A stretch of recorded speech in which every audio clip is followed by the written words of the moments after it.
Well, like I said, we are jumping into, as obviously that video was about, the resurrection today. Last week, if you weren't here and weren't able to join us, we looked at what the cross means and how the cross is really everything for the heart of Christianity. If the gospel, if the cross is the center of the gospel, then the resurrection is the exclamation point on the gospel. It is the emphatic victory over as a part of the good news. And so we're going to see how that works out today. We're going to look in Matthew, the very last chapter, the last 15 verses of the last chapter, 1 through 15. And so let's go ahead and read that. There's some Bibles on the table. If you have a smartphone or another device, there's a link at the bottom of the bulletin that you can type in right there. Or if you have a Bible app, you can look it on there. It'll also be right behind me. So this is Matthew 28, verses 1 through 15. Now after the Sabbath, toward the dawn of the first day of the week, Mary Magdalene and the other Mary went to see the tomb. And behold, there was a great earthquake, for an angel of the Lord descended from heaven and came and rolled back the stone and sat on it.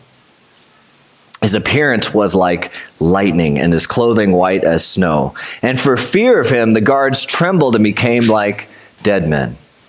But the angel said to the woman, "Do not be afraid, for I know that you seek Jesus who is crucified. He is not here, for he has risen. As he said, come, see the place where he lay. Then go quickly and tell his disciples that he's risen from the dead. And behold, he's going before you to Galilee. There you will see him. See, I've told you." So they departed quickly from the tomb with fear and great joy and ran to tell his disciples. And behold, Jesus met them and said, "Greetings." And they came up and took hold of his feet, and they worshiped him. Then Jesus said to them, "Do not be afraid. Go and tell my brothers to go to Galilee, and there they will see me." While they were going, behold, some of the guard went into the city and told the chief priests all that had taken place. And when they had assembled with the elders and taken counsel, they gave a sufficient sum of money to the soldiers and said, "Tell the people his disciples came by night and stole him away while we were asleep. And if this comes to the governor's ears, we will satisfy him and keep you out of trouble." So they took the money and did as they were directed. And this story has been spread among the Jews to this day. This is the word of the Lord. Well, I don't know if you are anything like me, but sometimes there are times in life when all of this following Jesus stuff, depending on where you are, if you're a follower of Jesus and you have been for a long time, if you're checking out Christianity and kind of exploring what it's about, we are so glad that you're here. But sometimes for those, if you've been walking with Jesus and following him for a long time, there are some times when all this Christianity stuff can feel really, really distant. I don't know if you're like me, but when I get really, really busy, or when my kids are yelling and screaming and throwing fits, or I have the next financial thing that I got to take care of, or taxes are coming up, or whatever else goes on in life, sometimes it can be really easy to forget the good news and the truth of who Jesus is and what he's done. It's easy when looking at the news cycle, for instance, or looking at other events in our lives, or especially if you're going through a hard time, it's easy to not think about the reality of a good and sovereign God who rules over all, or the work of Jesus and all he's done at the cross, or the victory of the resurrection and what it means for us. It can sometimes feel very, very far away. And then there are times when the need for it is extremely, extremely strong and really, really clear. One of those times, if you remember, if you're old enough to remember, and you weren't a child at that time, if you remember what our country was like immediately following the tragedy of 9/11. So many people across the country, even in more progressive cities like Los Angeles and New York, of course, so many people went back to churches. Church attendance ballooned during those first few Sundays after 9/11. Why? Well, because we all were in an extreme need of some good news right after that. We all really needed a victory that is true and real in the midst of such awful defeat. We all had a felt need for some everlasting hope when everything seemed so hopeless. We needed a God who was in control when it seemed like everything was in chaos. Sadly, the events of Las Vegas just this last Sunday have brought up many of those feelings, or maybe for some people it's the first time they're experiencing that. When the evil seems so senseless, so brutal, so damaging, I know that I can feel a real need for some sort of, where is the victory? When is this going to end? When will that kind of wickedness and evil finally be gone? Will it ever be gone? When will this pain that seems so needless cease? And will there be a time when we will finally be safe forever? It turns out the resurrection of Jesus is just such a victory. It's the victory that we all need. And the best news is that it's not fake news. The best news is that it's not mere hype. It's not a placebo of a false hope to medicate ourselves against the hard things in life. It is not a fairy tale and fantasy. Here's the key takeaway for today that you can get in your minds. The resurrection of Jesus is a historical victory, so wonderful that it demands our worship and telling everyone. Let's see how that works out. How is the resurrection of Jesus a historical victory? Notice as we jump into this text here together, if you're familiar with it or if you're not, what I am saying about this text is that the resurrection is a historical victory. It's not one or the other. It's not just a victory won as if it's in some story or some TV Sunday night drama or movie or in some book. It's not just some victory. It's a historical victory. And it's not just some mundane fact that should be in some textbook somewhere of something that happened in history 2,000 years ago, but it's a historical fact with a victory, with something won for us. In fact, I would argue it's the greatest victory in all of human history, and not just human history, but all of heaven and earth and all the universe. The resurrection is both historical and a victory. So look at how Matthew begins as he starts in verse 1 here. He tells us, he sets the scene for us. He says it was after the Sabbath, toward the dawn of the first day of the week, meaning this is early on Sunday morning, 2 days after the crucifixion of Jesus in our understanding of time. Now you say, isn't it 3 days that he was in the grave? Yes, the Jewish understanding in the first century of a day meant that any part of the day was counted as a full day. So if you're wondering why he was crucified on Good Friday, rose on Sunday, we think 2 days for their understanding at that time, and why it was written as 3 days. That's why it's 3.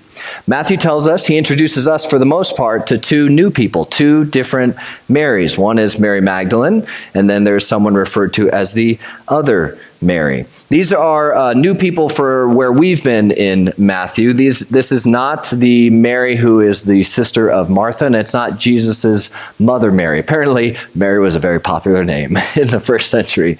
Mary Magdalene, we're told in Luke, had been a disciple, a follower of Jesus, since Jesus cast out 7 demons from her at one point. And then this other Mary is described in other Gospels as the mother of someone named James and Joseph. We don't really know who those people are. We would assume Matthew's readers would understand who that is and go, oh, I know that Mary, because this was written about 30 years or so after Jesus died. So either way, these are women that are before this described as witnessing Jesus' crucifixion. And it also says in chapter 27, right before this, they were 2 women that saw Jesus be put in the tomb, the stone rolled over, they saw him buried. So they're on their way to see the tomb of Jesus, Matthew says. The other Gospels tell us they wanted to prepare Jesus' body with some burial spices. For us, this would be similar to bringing flowers to a gravesite of someone that's already had a funeral. Sometimes you just want to pay your own respects to someone in the family or someone that you love or someone that meant a lot to you. And so they are going to the tomb this Sunday morning after the holy day of the Sabbath to pay their respects to Jesus. So imagine for the 2 of them what it would have been like. Imagine you've gone walking with a friend at different times. Maybe you're an early morning walker. I'm not too early of a morning walker, but sometimes it's nice to get out before the heat of the day. So imagine as they're walking along, they smell the dew on the grass. It's not too hot early in the morning, still cool as they're walking. What are they discussing and talking about? Are they thinking about how, remember when Jesus did this? Remember when he healed me? Remember when we saw him love those people? Remember his teaching about the kingdom of God and what God was like and what his love was like? Maybe they were reflecting and reminiscing on, remember how we thought he would be the one that would defeat the Romans and finally bring us the freedom that we needed. But as they finally come upon the tomb, they realize, oh, there's a problem between them and getting into the tomb to prepare Jesus' body. There's a large Roman guard in front of the tomb. But Matthew doesn't spend even any time discussing that. He says, as they were coming up, something incredible took place. Look how Matthew describes it. He says, behold, there was a great earthquake, and an angel of the Lord descended from heaven and came and rolled back the stone. His clothing was white as snow. His appearance was like lightning. We don't get too much lightning in Los Angeles. Very rarely happens. We used to live in Tucson, in Arizona for 5 years, which is the, get this, per capita lightning strike center for the entire country. They have all these monsoons and storms that happen in the summer, and you get some crazy lightning storms. An appearance like lightning is something else. That is shocking, frightening. If you've ever had a serious lightning storm, you know that can be really freaky. So this angel comes down. His appearance is like lightning. Somehow he moves the stone out of the way of Jesus' tomb. So now we have a stone rolled away, so the women have their problem of getting to see Jesus' body solved. But something else even more incredible happens. The Roman guard is there, still a problem, but what happens to them? These are professional soldiers, but they see the angel and they are freaked out. You know, whatever this looked like, it was something that was terrifying. In fact, Matthew essentially says, he says they were like dead. Have you ever been so scared that you can't move, that you're frozen in place? That is absolutely what they were like. And it would have been the same for these two Marys, except that this angel of incredible light and lightning appearance looks the two of them in the eye and says to them, do not be afraid. I know why you guys are here. He says, you're looking for Jesus who was crucified. And then he gives them what they think perhaps is a little bad news, and then he gets to the good news. The bad news, he tells them two things. The bad news to them at this point is he is not here. So let's talk about this. The tomb is empty. He is not here. And the angel says, come, look, see where he was laid. They don't know why it's such good news yet, but they're going to in a minute. But they think, where did he go? But just like the video talked about, this is the historical side that we have to deal with. There is no body of Jesus in the tomb. And there never has been one found. Look, the reason that the Jewish authorities begged Pilate, if you go back in chapter 27, you can see Matthew records the Jewish authorities went before Pilate, the Roman governor, and begged him to put a guard in front of the tomb because they knew what Jesus had talked about beforehand. They knew he had said, hey, 3 days, I'm going to rise. So they thought if we just have a Roman guard at the tomb covering those 3 days, then once those 3 days pass, we're good. Because if, the disciples came, if they stole the body away within that 3-day period, then everyone would start believing what Jesus said. It'd be worse than it was in the beginning. So if we just get some Roman professional guards in front of that tomb, cover the 3 days, we'll be good to go. And finally, we'll be done with this crazy Jesus movement. In fact, verses 11 through 15, which we read at the end, we see what happened when they realized they could not deal with the missing body. The soldiers go to the chief priests, go to the Jewish authorities to figure out. Notice they didn't go to their Roman counterparts because they probably would have been killed for failing at their job. So they go to the Jewish authorities and go, this is what happened. No body and large angel appeared, rolled a stone away. You would think, wouldn't you?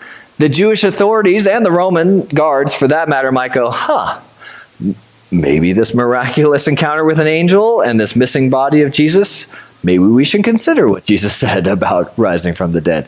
But they have nothing to do with that. They concoct a whole plan to cover up the missing body of Jesus.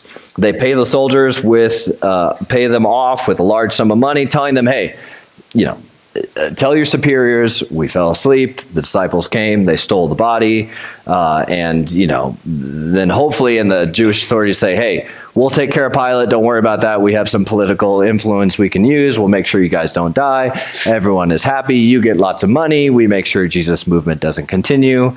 And Matthew tells us that story has been circulated among the other Jewish people up until this day, which at the time of this writing was about 30 years after. Justin Martyr, one of the second century Christian leaders, actually reports to us about 150 years later, this story was still being circulated. And the fact that we have it in a video describing it means even today, people theorize that's one of the stories that means Jesus could not have risen from the dead. This is the reality, though. If you want to disprove the resurrection of Jesus, the key miracle that Christianity is based upon, you need to explain the empty tomb. You need to explain why the enemies of Christianity in the first century could never produce Jesus' body. As the video talked about, one of those series, I'll give you a couple others that expand upon what's on the video. One of them, again, the disciples stole the body. But as the video said, all 11 of those initial disciples, the best friends of Jesus, who'd been with him, seen all his miracles, seen him heal people, seen him raise people from the dead, he cast out demons, all this crazy stuff goes on. Do they stick near him and fight by his side the entire time and never leave him? No, they scatter. They leave him. Once he gets arrested, they cower in fear. Peter denies Jesus 3 times, right? And at this point, they are cowering in fear. They don't know what's going to happen to them. Everything's been defeated. They are without hope. And how are they going to defeat a professional Roman guard as well? How are these 12 fishermen, or 11 fishermen with a tax collector thrown in there and some other people, how are they going to defeat a professional Roman guard and steal the body? In fact, a Roman guard who was instructed, look, you just got to cover 3 days, and then we'll be in the clear. So stealing the body doesn't make sense. Hallucination, again, this one's brought up. You saw the ghost appearance in there. So this would include not only the women here are hallucinating, but also the other 11 disciples who were left over here. But hallucinations don't happen in mass groups, do they? There are rarely any documented hallucinations that people would say large groups of people experienced this at the same time and saw the same thing. In fact, as the video mentioned, Paul says at one time the risen Jesus appeared to more than 500 people in one appearance. Again, hallucinations don't happen with large groups of people like that. Another thing to consider, the women in every gospel were the first ones to discover the tomb. Why does that matter? Now, hopefully in our egalitarian society, we would not go, why is that strange, DJ? Why are you saying that's weird? In the first century, very different culture. The first century, sexism was very strong in terms of women could never testify in court or in any religious matters within Jewish society. So if you were trying to start a brand new religion and you wanted everyone to take you seriously and listen, the very last thing that you would do is report that women were the first ones to testify to an empty tomb. And yet, that's what we see. In every single gospel, women are the first ones to either encounter the empty tomb or to see the risen Jesus themselves. Last one, the radical change of the disciples. Again, we already mentioned this. They go from cowering, fearful, getting out of town when Jesus is arrested, denying him. I don't know the man, Peter says. They all get out of town, and then something happens that all of a sudden they're the most bold people in the world. We are going to see in Acts as we get into the next book after this. They're out in public, risking death, telling people some very strong words. Many times we will see. And so they have this radical life change. Again, people don't knowingly die for a lie. At least 5 of them we know, and there's good historical evidence that 10 of the 11 were martyred, actually. Why do you die for a lie? The simple reality is, all of these things are best explained by the resurrection of Jesus being a historical fact. It makes the most sense out of the radical transformation of the disciples. Why did they go from being cowering to being the most bold people in some of the most bold people in human history? They saw the risen Jesus. Why were women recorded as the first witnesses? Because that's how it really happened. And again, it continues the theme in the rest of the Gospels of Jesus turning expectations upside down.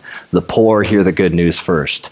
Those you don't expect are in the kingdom. Those you do expect are somehow outside. Again, why did it happen like that? Because that's how it really took place. The resurrection of Jesus is a historical fact. Second thing, this is the good news part, right? The angel says, he's not here. The good news then, he has risen. It's right there in verse 6. So this is where it gets good, right? This is why we celebrate. This is why Easter is such a big deal every year. He is not just gone. His body is not just missing. He has risen. Now we learn, actually, consider this. I didn't even think about this until I started to reflect on this and read some commentaries this week. The stone was not rolled away so that Jesus could get out. Did you know that? The stone was rolled away so the women could go in and witness that he wasn't there. Jesus was already gone. It's not like the angel rolls away the stone and then Jesus kind of creeps out, as they're all like, oh, angel, this is crazy. He had already gotten out of there. The grave couldn't hold him. Death couldn't keep him down. God, by his power, by the Holy Spirit, raised him from the dead. And then the angel comes along to open the door and say, check this out, ladies. This is good news. He has risen. He is not here. This is not just a historical fact for a textbook. This is also a victory won for us. All the promises that he made in his ministry are now going to come true because he won the victory for all those who trust in him. So let me ask, as I said before, it can easily kind of escape our minds why this is such a big deal in the mundane ins and outs of life. So here's a personal story that hopefully will connect with you guys. Many of you guys know about 2 years ago or so now, our family actually rented a house together with Becky over here on Moore Park. That's our good friend and children's minister, for those of you who don't know. Becky, it was a great setup because we split rent. She got her own space in the middle, and we could open it up, and we had lots of people over. We had a yard, so we had we had barbecues, and people would come over, and it was lots of fun. Many of you were a part of those, but it didn't take long for us once we were in the house to realize our landlords were not the greatest people in the world. When we began to inquire why we were paying double for our utilities, we went to our landlord and say, hey, why is this happening? This is a single family residence. We shouldn't be paying double. And they said, oh, go talk to the city of Los Angeles and they'll take care of it. And so we go, great. So we go to LADWP. LADWP tells us what you're describing to us cannot be the case. That simply can't be true. And we said, but it is true. Take a look at what we are paying here. This led finally to months later, and it might even have been a year after this initial process, that we had an inspector in our home from the city. It was me on one side, it was our landlords on the other, and the inspector in the middle. The inspector proceeds to go, hey, this addition to the front of the house and this gas line has been done illegally, and you guys need to fix it right away. And I kid you not, in that moment, as the inspector said that, our landlords look right to me, point at me, and go, they did this. They're the ones that put in this illegal addition. Now, it is demonstrably false in the LADWP records that you can see when the addition was before we ever got in the house. And I sat there, I was just flabbergasted. I'd never had someone come to me, point at me, directly lie about me in front of some other sort of, authority who can do something about things. And I knew we were 100% in the right, and yet here it was. He didn't really care who was in the right or who was in the wrong, but they were accusing me in front of my face. Of course, the landlords decide to do the cheapest fix possible. The inspector comes back. The fix was done, and as we said, we were still left paying double, and none the better for the whole process, except now that we had landlords that hated us. And the LAWP just said, well, there's nothing we can do about it now that it's fixed. Once the city inspector saw that it was taken care of, the illegal addition was, wrapped up, he didn't care to fight for us, and he just went on to do some other inspection. Eventually, we had to hire legal counsel just to get out of our lease and out of that horrible situation. Now, we've never experienced, my wife and I, significant suffering in our lives on a kind of global, big life scale. We've never been systematically oppressed in some large, grand way in our lives or significantly defrauded. But this was the most personal experience of little I injustice that we've ever had and we've ever known. We were 100% innocent and were victims, and yet it felt like no one cared. No one in authority, all our friends and everything were like, this is crazy, of course, which was wonderful, but no one in the city cared. And no one wanted to do anything about it. LADWP didn't care. The city inspector didn't care. They washed their hands of the matter. And we were left feeling, this isn't right. Who is going to fight for us? Does anyone really care that has power to change the situation? Why won't anyone do anything about this clear wrong and injustice? Now compare that to the immense suffering of people in Las Vegas this last week. Compare that to historic systemic oppression, or to modern countries like North Korea that oppress their own people and starve them, or historic ones like Nazi Germany and the extermination of whole groups of people, Jewish people and other groups included, or, in our own country, antebellum slavery in the South, pre-Civil War, significant suffering. People going through those horrible moments ask similar questions. Where is the justice? Why does not anyone care about our suffering? Who is going to fight for us in the midst of this evil and wrong? The resurrection of Jesus is the announcement to us and all throughout history of a victory that has finally been won for us. It is the announcement of the very God of the universe will and did fight for us when no one else would. It is the supreme announcement that no one cares more than Jesus.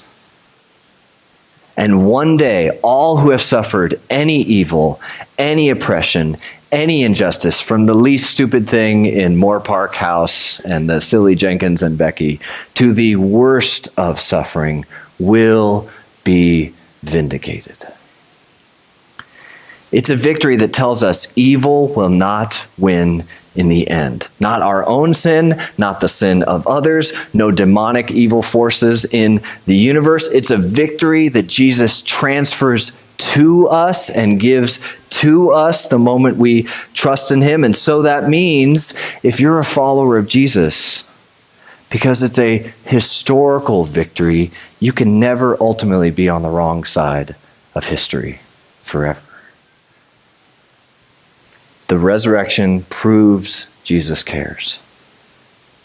So if you are wondering, is there a God that cares when I go through whatever I'm going through, when the world is suffering and going through hardship, the resurrection proves he does. It proves he fights for us. It proves that one day all the promises that the final death blow will be dealt to evil and suffering and pain, all of it will one day end. And the promises that we see at the last book of the Bible in Revelation, where it says, God will wipe away every tear from our eyes.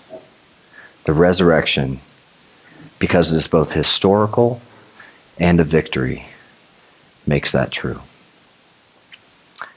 Well, I said at the beginning there was a key takeaway that the resurrection of Jesus is a historical victory so wonderful that demands our worship and our telling everyone. Let's look at that last part as we close.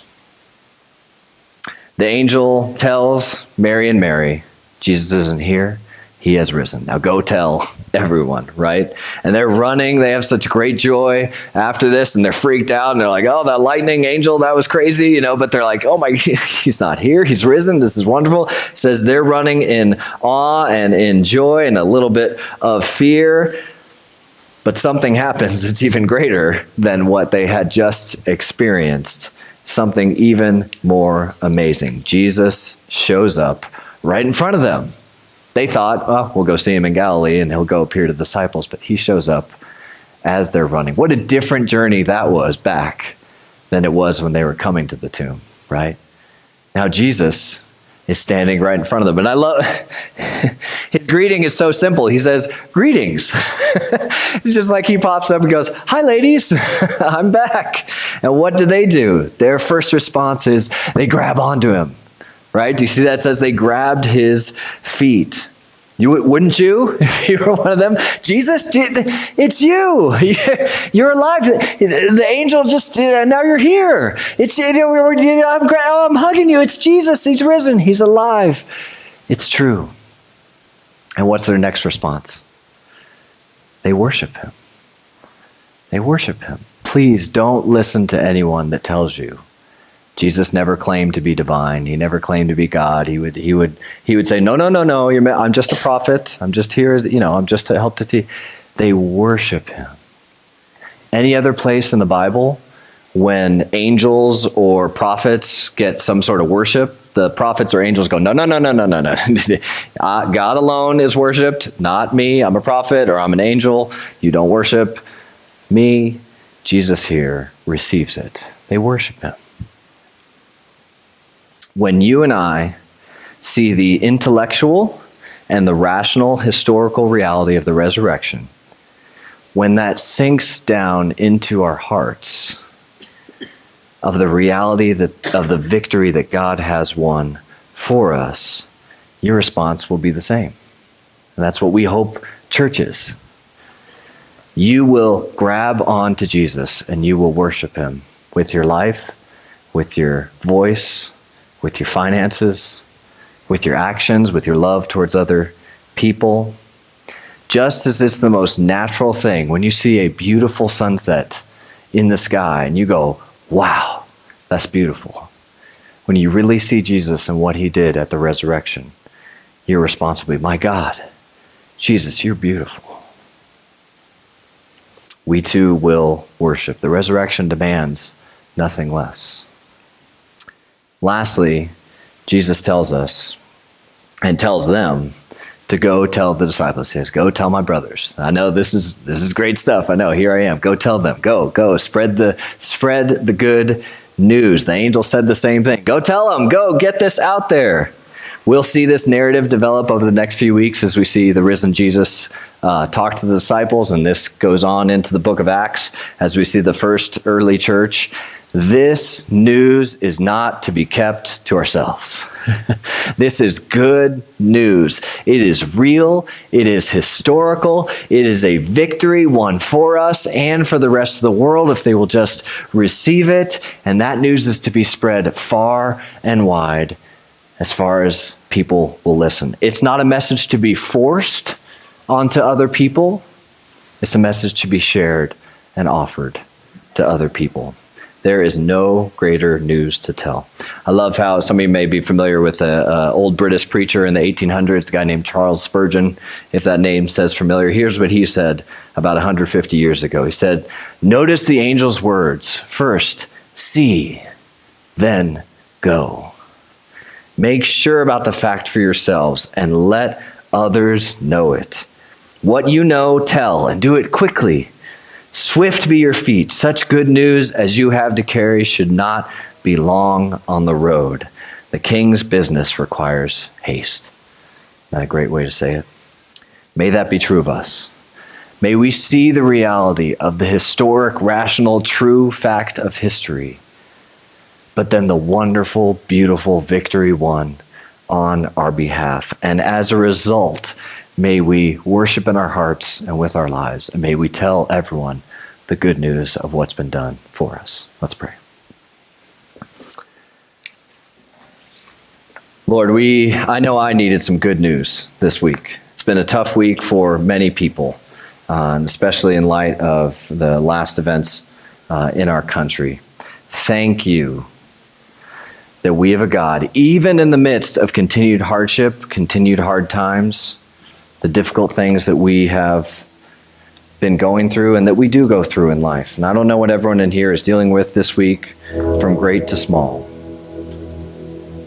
But I thank you that we have the clearest picture of a God who won the hardest victory in all of history and won it for us. And it's not a fairy tale. It's not fake news. It is not made up. It is not a placebo just to make us feel better when hard things are going on. It is real and true. Lord, may you make that reality true in our hearts so we feel it. And like the women, like those two Marys, we grab hold of you and we worship you and we tell others. I pray this in Jesus' name. Amen.